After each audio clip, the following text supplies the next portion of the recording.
नाज़रीन अस्सलाम वालेकुम। आज हम एक और अहम मौजू पर मौज़ूआत वही हैं जो रोज़ाना के हालात में चल रहे हैं ना। जिस तरह से हालात में कोई तब्दीली नहीं आ रही है और जिस तरह से एक ऐसी सियासत में एक ऐसा जमूद आ गया है, हालात में एक ऐसा जमूद पैदा हो गया है कि नए मौज़ूआत पर बात करना जो है वो बड़ा अजीब लगता है, क्योंकि इस वक्त मुल्क के अहम इदारों में टकराव की सूरत हाल है और ये टकराव की सूरत हाल दिन ब दिन बढ़ती जा रही है। इसलिए इससे आप बाहर नहीं जा सकते। कोई भी शख्स जो तज्जिया कर रहा हो हालात का, उसे बहरहाल इसी दायरे में रहना पड़ता है। चूँकि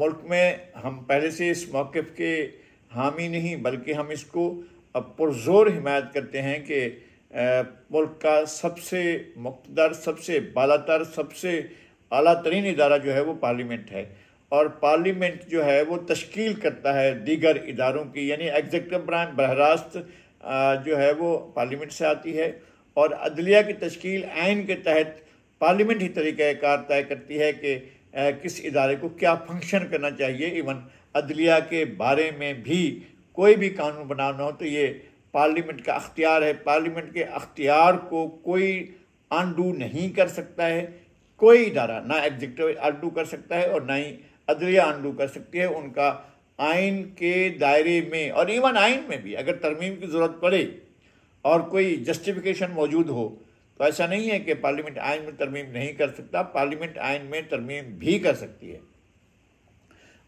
आज बहुत अहम डेवलपमेंट ये हुई है कि custodian of the house Pakistan के ऐवान ज़ीरीन, जो सबसे बड़ा मुक़्तदर इदारा है कौमी असम्बली, उसके स्पीकर ने आज खुलकर बात की है और उन्होंने जो अहम बात की है वो ये है कि क्या कबाहत है, क्या मसला है कि किसी मसले पर जिस पर तमाम फरीक़ैन कह रहे हों फुल कोर्ट नहीं बनाया जा रहा है, फुल कोर्ट बनाया जाए ताकि मामलात आगे बढ़ें और फुल कोर्ट का फ़ैसला तस्लीम करने में किसी को आर ना हो, किसी को कोई परेशानी ना हो।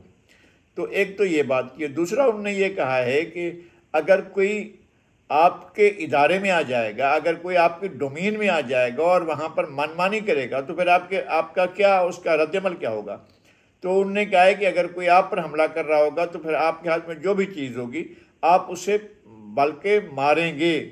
यानी ये है उनका जुमला। गोया वो ये कह रहे हैं कि अगर कोई इदारा इस वक्त चूँकि मद्दे मुकाबले अदलिया है जो पार्लियामेंट के मद्दे मुकाबले है और ख़ुद अदलिया के अंदर एक बड़ी तफरीक मौजूद है जज साहबान के दरमियान, तो इसके होते हुए फिर पार्लियामेंट पर एक पूरा अटैक करना है और एक ऐसा कानून जो बना नहीं है, जबकि ये राइट है।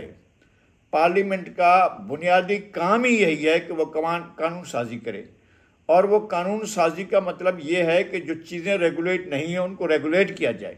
सबसे बड़ा मसला तो ये है कि ये जो आज खुद नोटिस को सो मोटो को रेगुलेट करने की बात थी वो तो एक कतईयत के ख़िलाफ़ थी, वो एक आमरियत के ख़िलाफ़ थी, ये मुतलक़ुल अनानियत के ख़िलाफ़ थी, ये एब्सोल्यूटिज़म के ख़िलाफ़ थी कि एक फ़र्द वाहिद जो है वो किसी मौजू पर सो मोटो ले ले और फिर हालात उस तरफ चले जाएं कि उसके बुनियाद पर फ़ैसला आए और वह फ़ैसला जो कानून से मुतसादिम हो, जो आइन से मुतसादिम हो, फिर जो है वो जो नताइज आएँ उसको भी भुगता जाए। यानी ये एग्जीक्यूटिव पर हमले तो कई बार हो चुके हैं और पार्लियामेंट पर ही हमले हो चुके हैं अदलिया की तरफ से। हमने एक तारीख बताई है कि सन 56 में आइन को तोड़ा गया या जो वो किया गया, यानी आइन बनने के बाद आइन साज असम्बली को ही तोड़ दिया गया, तो उसके ख़िलाफ़ सिंध हाई कोर्ट का या सिंध चीफ कोर्ट थी उस वक्त, उसका फ़ैसला था और उसने बहाल कर दिया था, लेकिन सुप्रीम कोर्ट ने उसका तोड़ा जाना, लेजिस्लेटिव असम्बली का तोड़ा जाना जायज़ करार दिया था। फिर उसके बाद एक नहीं बेशुमार मौक़े ऐसे हैं जब पार्लियामेंट पर हमला हुआ है तो उसको फौरी जो वैलिडेशन है वो सुप्रीम कोर्ट की तरफ से मिली है और एक नज़रिया ज़रूरत घड़ा जाकर डाल दिया गया और साथ में ये भी किया गया कि जो अथॉरिटी लाया है, जिस बंदे ने डंडे के ज़ोर पर इक़्तिदार संभाला है और बंदूक के ज़ोर पर वो आया है, उससे कहा कि नहीं आप आइन में भी तरमीम कर सकते हैं। यानी फ़र्द वाहिद मुल्क के करोड़ों इंसानों के वोट से मुंतखब होने वाली पार्लियामेंट से बनाया गया आइन, उसमें फ़र्द वाहिद अपनी ताकत की बुनियाद पर सुप्रीम कोर्ट की अप्रूवल से तरमीम भी कर सकता है, और ऐसा हुआ। जनरल ज़िया ने की तरामीम और जनरल मुशर्रफ ने तरामीम की, ये अपने आप के इसी 1973 के आइन के अंदर, और उसे बहुत ज़्यादा मुतासिर किया गया। ये जो स्पीकर कौमी असम्बली राजा परवेज़ अशरफ कह रहे हैं कि जनाब इदारों को एक दूसरे की डोमेन में नहीं जाना चाहिए। इसका साफ मतलब यह है कि काबिल एहतराम अदालत उज़्मा अपने दायरा कार में रहे और वह पार्लियामेंट के इदारे के अंदर इंक्रोचमेंट ना करे। उनका ये मतलब है और वो ये कहना चाहते हैं, और ऐसा नहीं होना चाहिए। हमें 3 इदारे जो हैं, तीनों इदारों का एहतराम करना चाहिए, उनके डोमेन का एहतराम करना चाहिए। ये नहीं है कि जनाब ये जैसे इफ्तिखार चौधरी फलां बंदे को फलां जगह पर अफसर क्यों लगाया गया है, बुलाओ उसको वापस, फलां को उस जगह पर क्यों लगाया गया, बुलाओ उसको वापस। यानी ये एग्जीक्यूटिव का काम है, आपका काम तो नहीं है कि सुप्रीम कोर्ट बैठकर फैसला करे कि किसको कहाँ लगाया जाए, किसको कहाँ ना लगाया जाए। ये होता रहा है। जाएं अपने सदर के खिलाफ और वहाँ जाकर किसी दुनिया के दूसरे मुल्क में उनके खिलाफ कहें, उनकी अदालत को जनाब हमारे सदर के खिलाफ मुकदमा चलाना शुरू कर दिया। ये कौन सा तरीका? अपने मुल्क में आप चला नहीं सकते, अपने मुल्क में आपको इम्यूनिटी है। तो जब इम्यूनिटी की बात की गई तो उन्होंने कहा मांगे हमसे इम्यूनिटी, तो आपसे क्यों मांगे? आइन से मांगेंगे, आपसे मांगेंगे।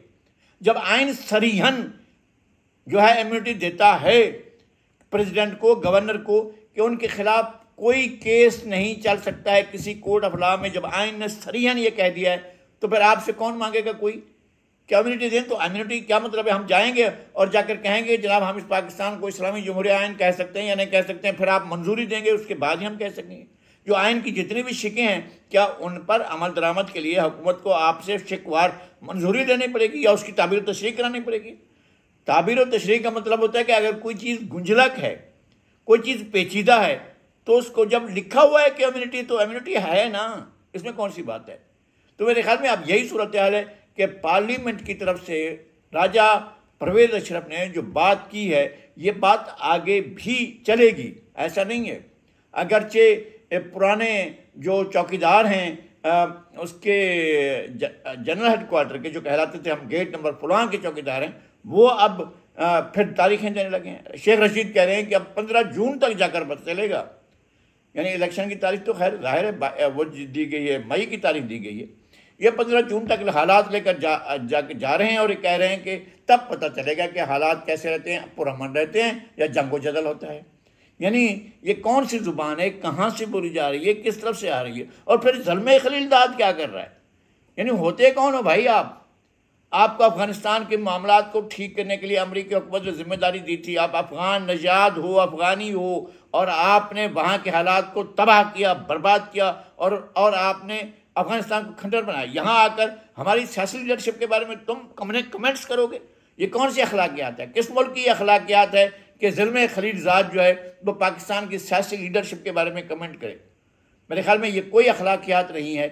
और ऐसे हालात में यही मौका होता है कि इदारों को अपने इस्तक़रार के लिए और अपने इस्तेहकाम के लिए, अपने डोमेन में रहने के लिए जो है आगे बढ़ना होता है। मेरे ख्याल में अब भी मौका है, वरना बहुत से और चीज़ें भी होने वाली हैं या हो सकती हैं जो फिर इस लड़ाई का ख़ात्मा लाएंगी।